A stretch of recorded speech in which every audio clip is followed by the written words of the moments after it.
Parth Motwani, getting 317 marks in CA Foundation.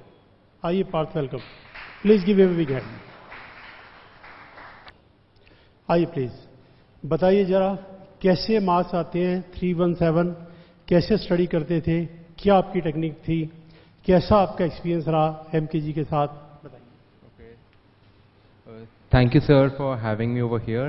And I would like to say that कि CA Foundation, so CA Foundation में I studied like almost नहीं, I studied every day. I listened to the lectures every day, and I studied for like 3-4 hours. I practiced all of the illustrations, the practice problems, beginner step every day for the exams. And ऐसा नहीं था कि exam से पहले I took a lot of stress. वो पहले से ही सब कुछ कर रखा था, तो it wasn't such a big problem. And the teachers over here, they're more than capable, so it was really easy for me to study as well. Okay, thank you. मतलब इनका भी मेन सिस्टम वही रहा, regular studies, illustration, practice problem, test भी आपने सारे दिए होंगे. टेस्ट, उसके बाद स्टडी मटेरियल पूरा कवर किया, बुक्स वगैरह को, एवरीथिंग. कोई स्पेशल टेक्निक जो आपकी अपनी हो, जो किसी ने ना लगाई हो, शायद आज वो सीक्रेट हमें पता लग जाए, कुछ बताओ. तो सर बेसिकली मेरा तो मेरे पेरेंट्स को अच्छा नहीं लगता है, बट मैं ब्रेक्स बहुत ज़्यादा लेता हूँ पढ़ाई के बीच में ना. तो फिर मतलब सपोज 1 घंटा पढ़ लिया, फिर 15 मिनट का ब्रेक ले लिया, बट फिर वही दिन भर तो पढ़ता रहता हूँ. तो फिर ब्रेक्स मुझे तो फिर माइंड रिफ्रेश हो जाता है मेरा काइंड ऑफ. देखिए ब्रेक तो हर किसी को चाहिए. हम भी 2 घंटे की क्लास के बाद आधे घंटे का ब्रेक करते हैं, तो 1 घंटे के बाद 15 मिनट का तो बनता है. So that's very good. Okay, will give you a toffee.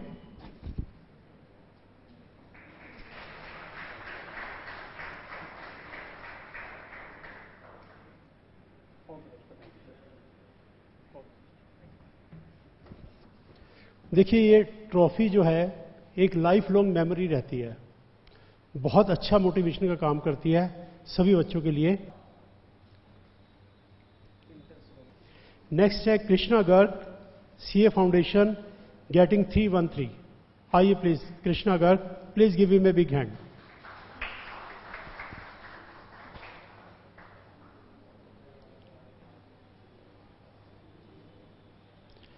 Krishna welcome. बताइए आपका एक्सपीरियंस एमकेजी के साथ कैसा रहा. आप भी सारे रूटीन बताइए, सारी बातें बताइए, सारी सीक्रेट्स बताइए. सबसे पहले तो sir thank you for all the support, all the technical team and all the teaching staff for all the love and support and the blessings with which I was able to score this much marks and being pride to this institution. And मेरी journey मतलब वही बात है जैसे sir मतलब बहुत R&D करके बहुत अच्छे से मैनेज कर रखा है सर सब पूरी टीम ने. और जो सर कराते हैं ना, मतलब जो सर कहते हैं कि ये चीज़ कर लो इस टाइम पे, मतलब उसको डिस्ट्रैक्ट मत करो. मतलब जो सर ने प्लान बनाया हुआ है, जो स्ट्रेटेजी, आप सबकी भी अपनी अपनी होती है, तो उसको मतलब फॉलो करो, उसको डिस्ट्रैक्ट मतलब ये नहीं कि कल के लिए छोड़ दिया या उससे डिविएट हो गए. तो मेरा तो एक्सपीरियंस यही रहा कि मैंने जैसे सर ने कराया या जैसे मैंने प्लान किया कि इस टाइम ये करना है, मैं उसी के साथ चलता रहा. मैं बीच बीच में चेंजेस नहीं करे और डेविएट हुआ नहीं. और ऊपर से फिर वही स्ट्रैटेजीज ऐसी बनती हैं कि वो वर्कआउट करने के लिए होती हैं, तो वो हो ही जाती हैं अगर तुम उसको फॉलो करते रहोगे. और ऊपर से मॉक टेस्ट सीरीज वगैरह, रिवीजन टाइम टू टाइम, जैसे लेक्चर के मतलब इन बिटवीन द लेक्चर ही इतनी बार सर रिवाइज करा देते हैं टॉपिक सर मैम कि मतलब तुम्हें ज़रूरत ही नहीं पड़ती कि बाद में तुम्हें कुछ करने की ज़रूरत पड़े. क्योंकि इससे क्या है, एक तो क्या है, अब गूगल ड्राइव क्लासेस चल रही थी, एक तो यहाँ आते हैं तो आदमी, बाहर आता है तो एक्टिव ज़्यादा होता है. घर में बैठे बैठे वही उसी रूम में, उसी बेड पे या फिर उसी टेबल पे, तो मतलब एक जगह मतलब वही बात है, एक्सपोज नहीं हो पाता. तो वो उस चीज़ में फ़र्क तो है ही, लेकिन हमने क्या करना है उस टाइम, फिर उस टाइम बच जाता है ना, तो अपना और चीज़ों में भी डाइवर्ट कर दो अपने माइंड को. उससे तुम्हें ये होगा कि भाई अपना खाली बुक्स में ही दिमाग नहीं रहेगा, उसको भाई एक्टिव करना ज़रूरी होता है. तो मेरी तो कुछ खास स्ट्रेटेजी रही नहीं, लेकिन बस यही थी कि जो सर पढ़ा रहे हैं, जो सर मैम ने कहा उसी को फॉलो कर लो. और मॉक टेस्ट वगैरह जो भी सर कराते हैं वो मतलब बेस्ट थे, मैंने उन्हीं को फॉलो करा, कुछ एक्स्ट्रा मटेरियल रेफर नहीं करा, मटेरियल सफिशिएंट है सर का. और बस बाकी तो मेरे कुछ यही एक्सपीरियंस रहा. और मैं ब्लेस्ड हूँ कि मैं यहाँ पे आया, और मेरे एक फ्रेंड ने रेफ़र किया था, मैं उसके साथ आया था. बस उसके साथ सर कुछ मिस हैपनिंग हो गई थी, पेपर से 2-3 दिन पहले ही घर में डेथ हो गई थी उसकी, तो वरना उसका भी डिसेंट स्कोर है. वरना वो भी आ जाता मेरे साथ। लेकिन बस यही है मेरी कुछ ऐसी जर्नी रही। देखिए, उन्होंने एक डिफरेंट बात ये कही कि आप सब वही करो जो आपको टीचर कहते हैं। ये आपने बहुत बढ़िया किया, अब मैं कह सकता हूँ इनको, ये तो मेरी बात मानते नहीं थे। अपनी भी स्ट्रेटेजी होती है और सर की भी, तो दोनों को एक साथ हाँ, मेरी बात अब आपको माननी है। बैलेंस करनी है। जो स्ट्रेटेजी मैं बताऊंगा फॉलो करना है। मेरी स्ट्रेटेजी फॉलो करोगे, कामयाब हो जाओगे। ठीक है, तो ये एक तो इन्होंने की। बाकी सारी बातें तो वही हैं कि भाई रेगुलर स्टडीज बहुत जरूरी है, टेस्ट बहुत जरूरी है, रिवीजन डेली बेस पे बहुत जरूरी है। Google drive, pen drive person सारे दिन पढ़ता पढ़ता बोर हो जाता है, थोड़ा सा चेंज बहुत जरूरी है। तो जैसा वहाँ लगातार पढ़ना मुश्किल होता है घर पे बैठ के, यहाँ की थोड़ा चेंज होता है, वो एक ही बात है, उस टाइम को कहीं और यूटिलाइज कर लो। ठीक है जी, वेरी गुड, ओके, लेट्स।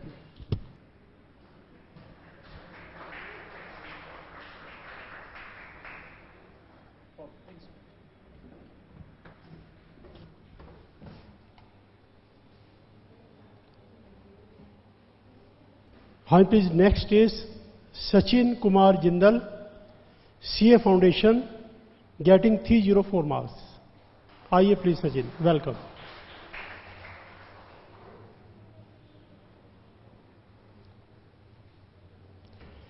हाँ जी सचिन, शेयर करिए अपना एक्सपीरियंस, कैसा रहा एमकेजी में, क्या क्या आपकी स्ट्रेटजी, नई नई टेक्निक्स बताइए। सबसे पहले तो मैं एमकेजी के टीचर्स की काफ़ी तारीफ करना चाहूँगा। वो टीचर्स जो पढ़ाते हैं तो यूँ नहीं लगता कि बोर हो रहा है, बिल्कुल इंटरेस्टिंग वे में पढ़ाते, कॉन्सेप्ट क्लियरिटी बहुत ज़्यादा है। और जैसा अभी मेरे से पहले वाले जो कैंडिडेट आए थे उन्होंने कहा था, जैसा टीचर्स कहें वो फॉलो करना, तो मैंने वही किया। टीचर्स ने कहा आज का होमवर्क आज करना है, 2 घंटे पढ़ना है, तो 2 घंटे मैंने पढ़ा है उस हिसाब से। और मिनिमम टाइम रिक्वायरमेंट रखा है मैंने, जैसे 4 आवर्स मुझे स्टडी करना है। किसी दिन अगर मुझे 6 आवर्स स्टडी करना है तो मैं अपने रूम में क्लॉक नहीं रखता, टीचर्स ने जो काम दिया है वो पूरा होना ही चाहिए, वैसे उसको 6 घंटे लग जाए। और किसी दिन काम कम भी है, होमवर्क हमारा कम है, तो 2 घंटे पढ़ा, उसके बाद मैं अपना एनालिसिस करता हूँ कि मेरा कौन सा टॉपिक वीक है, फिर उस टॉपिक पे काम करता हूँ 2 घंटे और। मतलब फाउंडेशन में तो मैंने 4 आवर्स रखा है, लेकिन मेरे रूम में क्लॉक नहीं थी। और मैं यही कहना चाहूँगा कि आप भी क्लॉक ना रखें तो ज़्यादा बेटर रहेगा। यस, घड़ी देख के स्टडी करने का कोई बेनिफिट नहीं है। तो आप रेगुलर स्टडी करते थे, जो हमारा मटेरियल था, जो हमने बुक्स दी थी, वो सफिशिएंट थी, या आपको ऐसा लगता है कि उसमें सब कुछ कवर्ड नहीं था, कुछ एक्स्ट्रा और होना चाहिए, कुछ उसके बारे में बताओ। नहीं सर, सफिशिएंट बुक्स सफिशिएंट थी, बुक्स का मटेरियल काफ़ी सही था। और जब पेपर में बैठा तो मुझे लगा कि बुक्स बहुत ज़्यादा सही है, और जो पेपर्स में था वो सब बुक्स में इंक्लूड था, कुछ भी एक्स्ट्रा करने की जरूरत नहीं पड़ी। इनफैक्ट मुझे आईसीआई का मटेरियल भी नहीं उठाना पड़ा था। ठीक है, very good, okay, let's give you the.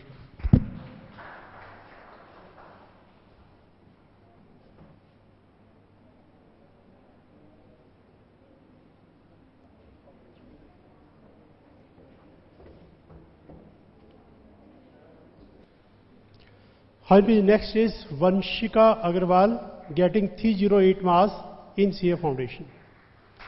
Please give her a big hand, Vanshika.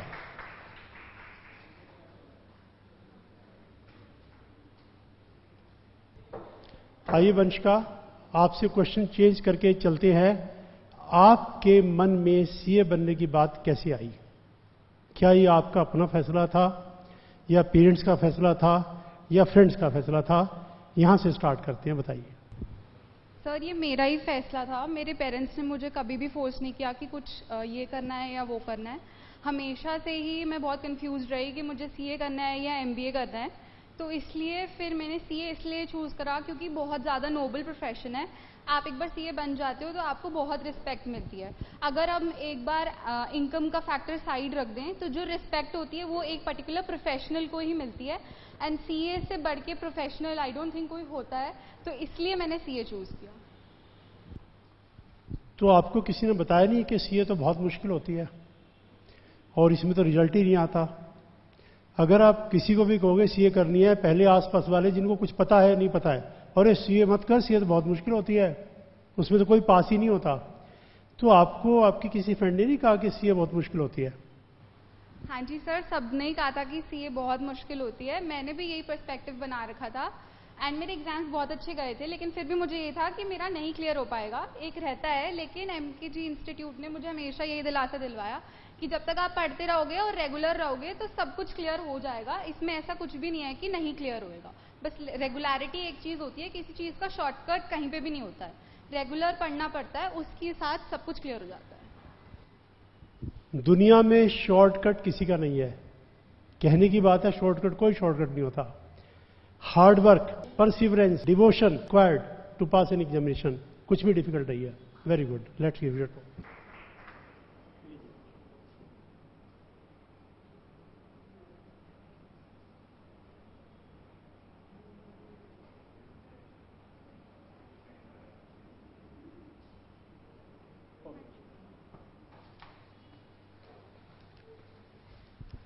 Hi, please. Next is Shreyansh Jain, CA Foundation, 306. Please give him a big hand. Shreyansh Jain. हाँ श्रेयांश, आप ये बताइए कि आपने सीए ज्वाइन किया, तो आपको CA जब आपने स्टार्टिंग में ज्वाइन किया, फाउंडेशन में आए, उस समय आपकी क्या फीलिंग्स थी?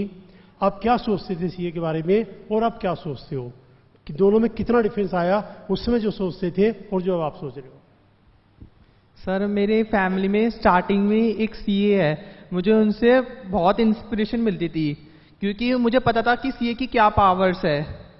इसलिए सर मुझे उनसे पहले ही मतलब बहुत उनसे प्रेरित था कि मुझे सीए ही करनी है। और सर जब उन्होंने मुझे एमकेजी का वो दिया था रेफरल, क्योंकि उनने अपने इंटर में आपसे पढ़ी थी सर टैक्सेशन, इसलिए सर मैंने ना सर को पहले ही अपना रोल मॉडल बना रखा था।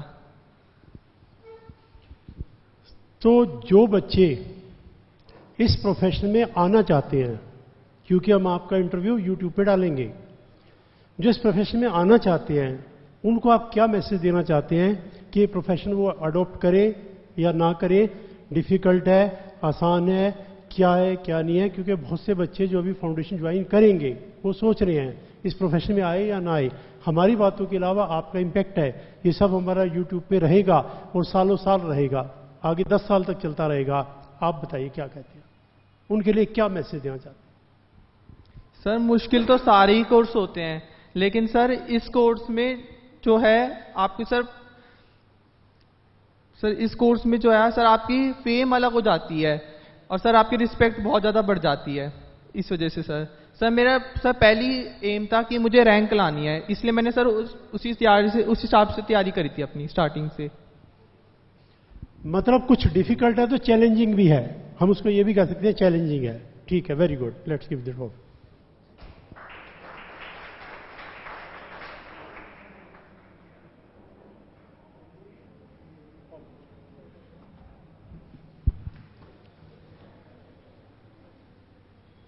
हमारे पास टॉपर्स की कोई कमी नहीं है, परफॉर्मेंस की कोई कमी नहीं है। जब आपका रिजल्ट आएगा उसके बाद फिर आपको भी ऐसे बुलाएंगे। कृतिका जैन 303, कृतिका प्लीज आइए, please give her a big hand. तो कृतिका, आप भी अपना पूरा एक्सपीरियंस शेयर करिएगा, क्या टेक्निक्स थी, कैसे पढ़ते थे, किसने आपको मोटिवेट किया, क्यों आप इस प्रोफेशन में आए, लोग जो डिफिकल्ट कहते हैं वो सही कहते हैं या गलत कहते हैं, पूरी बात बताइए। टू बी ऑनेस्ट, सीए मुझे बहुत ज़्यादा टफ लगता था। पहले ऐसा लगता था कि नहीं हो पाएगा। पहले मैं यही सोचती थी ये मेरे लिए नहीं बना। लोग मुझे बहुत ज़्यादा बोलते थे कि ये काफ़ी पढ़ाकू बच्चों के लिए जो बिल्कुल नर्ड टाइप से, और मैं वैसे नहीं हूँ बिल्कुल ही। तो ऐसे लोग मुझे बहुत बोलते थे। फिर उसके बाद कुछ और लोग भी आए जिन्होंने मुझे मोटिवेट करा कि ये बहुत अच्छा प्रोफेशन है, रिस्पेक्ट बहुत मिलती है, एंड मनी का तो वो अलग ही कॉन्सेप्ट है, बिल्कुल वो आपके हैंड में होता है। तो एक बार एक फ्रेंड ने, मेरा फ्रेंड दूसरा कर रहा था, तो उसने मुझे आके बोला कि तू भी ट्राई कर सकती है। तो मैंने बोला नहीं, ये मेरी बस की बात नहीं है। तो दूसरे फ्रेंड ने मुझे ऐसे बोला कि अरे इसके बस की बात नहीं, ये नहीं हो पाएगा। तो I took it as a challenge. मैंने कहा ये कैसे बोल दिया उसने। तो ऐसे फिर उसके बाद मैंने और लोगों को भी सुना, एंड देन फिर मैं इस फील्ड में आ गई। देखिए, आपकी बात में बहुत बड़ा मैसेज है। वो सारे बच्चे जिनको लोग कहते हैं तुम्हारे बस का नहीं है, उनका रिप्लाई है, she is a reply to those people. अगर किसी को कोई ये कह रहा है जिसने भी फाउंडेशन ज्वाइन करना है तेरे बस का नहीं है, तो वो याद रखे इस बात को और इसको पलट करके, चैलेंज करके और यहां पे आके उनको जवाब दे। आज इनके पास टाइम है रिप्लाई करने का, तो आज उनको ये सही रिप्लाई इन्होंने दे दिया कि जो जो मुझे कहते थे आज सुन लो, मेरा इंटरव्यू है यूट्यूब पे देख लो और मैं सक्सेसफुल। तो ये सारे बच्चे जिनको कोई कहता है, चाहे घर में कहता है चाहे बाहर में, कि तुम ये नहीं कर सकते, आपको डरने की जरूरत नहीं है। कोई भी पर्सन कुछ भी कर सकता है, एक दिल में डिटर्मिनेशन होनी चाहिए। एमकेजी की एजुकेशन से क्या आप सेटिस्फाइड हैं? आपको प्रॉपरली पढ़ाया गया, मटेरियल सही दिया गया, टाइमली क्वेरीज ली गई, वगैरह वगैरह? हाँ जी, मैं बहुत ज़्यादा सेटिस्फाइड हूँ एमके एजुकेशन से। ये काफ़ी ये जो ऑनलाइन क्लासेस थी, ये मेरे लिए एक्चुअली एक अपॉर्चुनिटी थी। इसमें मैं क्लासेस कैसे भी स्पीड पे ले सकती थी, किसी भी टाइम पे, एक दिन में एक दो, कैसे भी मेरी मर्जी होती थी। प्लस मुझे टीचिंग स्टाइल बहुत ही अच्छा लगा और इनका कोर्स मटेरियल तो बहुत ही अच्छा था। Okay, thank you. Let's give you trophy.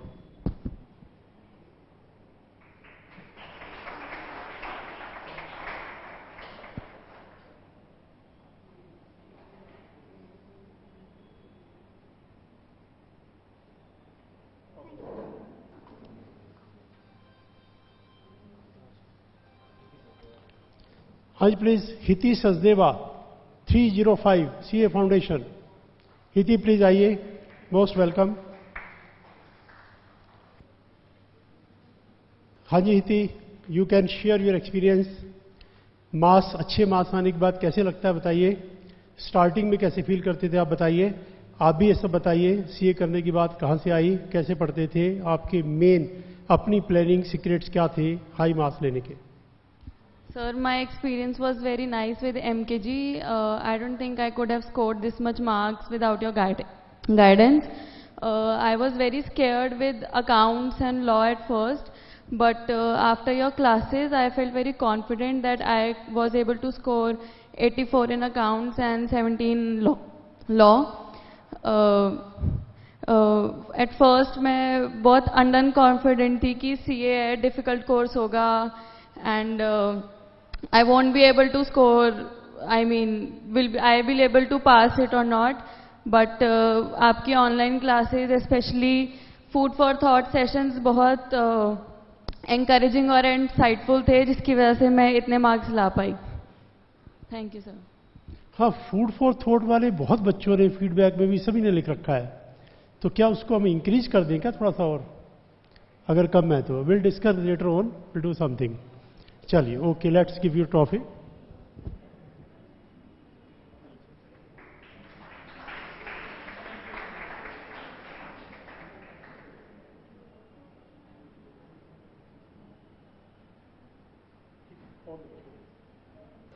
Okay, thank you so much for your kind cooperation. आप नहीं होते तो प्राइज देने में भी अच्छा नहीं लगता। आपने जो हमारे फंक्शन की शोभा बढ़ाई, उसके लिए आपका धन्यवाद। ओके, मिलते हैं नेक्स्ट क्लास में।